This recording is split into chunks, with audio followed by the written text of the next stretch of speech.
जानकारी दे दें कि रजौली जो अनुमंडल है हमारे पिताजी का बहुत बड़ा भूमिका था। रजौली अनुमंडल में बाबूलाल चौधरी जी का बहुत बड़ा भूमिका। आप समझ सकते हैं कि कितनी बड़ी दुर्भाग्य की बात है। अगर लोगों को छोटा सा भी काम अगर सांसद से करवाना हो तो सभी लोग को पटना या दिल्ली जाना पड़ता होगा। जमीनी तक में आप सभी का स्वागत है। मैं हूं दिग्विजय सिंह उर्फ दिग्गी राजा और हमारे बीच मौजूद हैं अशोक यादव एमएलसी। नवादा से चलकर रजौली पहुंचे हैं जहां ओम साइन नर्सिंग होम का आज उद्घाटन समारोह है। वो यहां पहुंचकर शिरकत करने पहुंचे हैं। आते हुए एमएलसी साहब से नवादा जो आगामी लोकसभा चुनाव है उसके विषय में कुछ प्रश्न करना चाहूंगा। इजाजत है सर?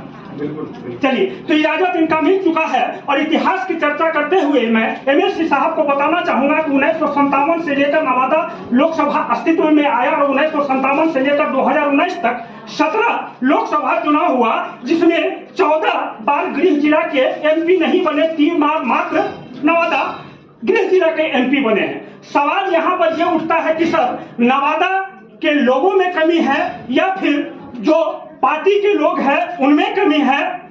आखिर जिस तरह से इतिहास आपने रचा है, क्या इस इतिहास को भी तोड़ने का काम आप करेंगे? नवादा के लोगों को एक नया कहें एमपी के रूप में नवादा गृह जिला का एमपी। और चूंकि एक चीज यहाँ पर चर्चा करते हुए एक चीज और बता दे कि हर दल का लोग इनको जरूर सपोर्ट किया है, हर लोगों का सपोर्ट इनको जरूर प्राप्त हुआ है नवादा में। तो चलिए, सबसे मेरा पहला प्रश्न है सर, क्या नवादा में यह इतिहास टूटेगा? बिल्कुल। सबसे पहले पत्रकार महोदय, मैं यहाँ पे रजौली क्षेत्र के जितने भी यहाँ कार्यकर्ता आए हुए हैं सभी लोग को मैं धन्यवाद देता हूँ कि आप ही के बदौलत आज जो भी चीज है या मैं हमारे परिवार जो भी पद प्रतिष्ठा हासिल किए वो सब यहाँ की जनता का देन है, आशीर्वाद है। इन लोग के बदौलत आज हम लोग जो मिला है सब कुछ जनता के बदौलत है। और यहाँ पे हम लोग उद्घाटन समारोह में आए हुए हैं। डॉक्टर साहब को सबसे पहले बधाई देता हूँ कि इतना पिछड़ा क्षेत्र में इन्होंने जो हॉस्पिटल खोलने का काम किया, इसके लिए मैं उनको बधाई और धन्यवाद देता हूँ। ताकि यहाँ के लोगों को जो पटना जाना पड़ता था छोटा छोटा इलाज के लिए, क्योंकि अब जान रहे हैं सरकारी हॉस्पिटल में बहुत सारा सुविधा नहीं मिल पाता है। हम लोग इसके लिए लगातार संघर्ष कर रहे हैं, उसके बावजूद भी जो नहीं मिल पा रहा है वो यहाँ मिलेगा। डॉक्टर साहब से पूर्व से मैं परिचित हूँ और इनका हॉस्पिटल पटना में भी चल रहा है, इसके लिए बहुत बहुत शुभकामनाएं। अब थोड़ा सा एक सवाल डॉक्टर साहब से निकाल लेते हैं। कैसा लगा एमएलसी साहब पहुंचे और ये हॉस्पिटल का उद्घाटन, मतलब नर्सिंग होम का उद्घाटन, और इसका खोलने का उद्देश्य क्या है आपका? बहुत खुशी की बात है कि नर्सिंग होम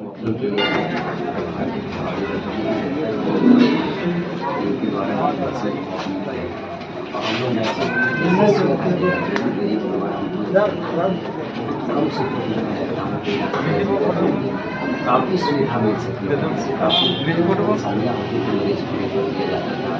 कई वजह से डॉक्टर नहीं मिलते थे। यहाँ हम लोग डॉक्टर का टीम मिल गई और इस संस्थान को चलाएंगे, नर्सिंग होम को चलाएंगे ताकि गरीब को अच्छे से इलाज हो सके। तो बहुत ही सराहनीय कार्य जरूर इनके द्वारा किया गया है और सराहनीय कार्य में शिरकत करने एमएलसी साहब जरूर पहुंचे हैं। ये बहुत ही सराहनीय कार्य जरूर है। रजौली के लोगों को एक अच्छा उपहार के रूप में ये नर्सिंग होम जरूर मिल रहा है। आप नवादा में एक अच्छा इतिहास रचा है और आपके प्रति जनता का काफी कहें तो सद्भाव रहा और काफी सहयोग रहा है और काफी विश्वास है, तभी आपको यह इतिहास रचने का मौका मिला। क्या नवादा लोकसभा में भी शिरकत करेंगे? नवादा लोकसभा में भी आप अपने कहें तो उम्मीदवारी देंगे? बिल्कुल। आप चर्चा कर रहे हैं नवादा लोकसभा का कि 17 बार यहाँ चुनाव हुआ है, जिसमें 14 बार बाहरी लोग आगे चले गए हैं। ये तो बहुत बड़ा दुर्भाग्य की बात है, सिर्फ हमारे लिए नहीं बल्कि पूरे जिला के लिए। और आप समझ सकते हैं कि कितनी बड़ी दुर्भाग्य की बात है। अगर लोगों को छोटा सा भी काम अगर सांसद से करवाना हो तो सभी लोग को पटना या दिल्ली जाना पड़ता होगा। लेकिन हम लोग तो जमीनी आदमी, अगर लोग यहाँ के लोग हमको पटना में भेज दिए, उसके बावजूद भी हम लोग नवादा में ही रहते हैं 24 घंटा। तो हम लोग के सभी लोगों के नेता माननीय राजवल्लभ यादव जी है और उनका जो भी आदेश और निर्देश होगा उसके हिसाब से हम लोग आगे 24 में काम करेंगे। जनता अगर आपको इम्पोर्ट करना चाहिए, कहे तो जनता अगर इच्छा जताए तो क्या जनता के साथ आप जाना चाहेंगे? बिल्कुल। हमेशा हम लोग तो जनता के साथ ही खड़ा है, लेकिन जो भी आदेश हमारे गार्जियन राजवल्लभ यादव जी का होगा उसी के अनुसार हम लोग काम करेंगे। हम लोग बिल्कुल ये कोशिश करेंगे कि इस बार नवादा के सांसद, नवादा के लोकल व्यक्ति कोई सांसद बने। बाहर ही लोग चले जाते हैं, उनको जमीनी हकीकत पता नहीं रहता है किस जिला में, किस प्रखंड में, किस पंचायत में क्या समस्या है। आज देखिए नवादा के जो सांसद बने हुए हैं, हमको तो नहीं लगता है कि यहाँ 14 ब्लॉक है 14 ब्लॉक में किस ब्लॉक में कितना पंचायत है और किस पंचायत का क्या समस्या है, हमको नहीं लगता है उनको जानकारी होगा। वो तो सिर्फ सिंबल में या किसी पार्टी का लहर में जीत के चले गए, लेकिन जमीनी जो प्रॉब्लम है, वास्तविक में क्या दिक्कत है क्षेत्र का, उसके बारे में अवगत नहीं है। जमीनी हकीकत बताते हुए जमीनी तक और जमीनी हकीकत एक चीज और हम बता दें, सर को भी जरूर पता होगा कि 1991 के बाद यानी 40 वर्ष से अधिक हो चुका है, अभी तक नवादा गृह जिला का कोई MP नहीं बना है। सर हम तो बता ही रहे कि बहुत बड़ा दुर्भाग्य की बात है। आज जो रजौली अनुमंडल बना हुआ है, आपको बता दें कि यहाँ जब हमारे पिताजी 1990 में जब नवादा से विधानसभा का चुनाव भारतीय जनता पार्टी पे जीते थे, उस समय लालू जी की सरकार और भारतीय जनता पार्टी की सरकार एक साथ चल रहा था। लेकिन जिस समय आडवाणी जी को जब अरेस्ट कर लिया गया, उनका रथ को रोक दिया गया लालू जी के द्वारा, तो जो समर्थन था भारतीय जनता पार्टी उन्होंने वापस ले लिया। जब वापस ले लिया तो यहीं के एक विधायक थे स्वर्गीय बाबूलाल चौधरी जी, इन लोग मिल के हमारे पिताजी की अध्यक्षता में 13 विधायक को तोड़ के और लालू जी का जो अल्पमत सरकार चल रहा था उसको मदद करने का काम किया।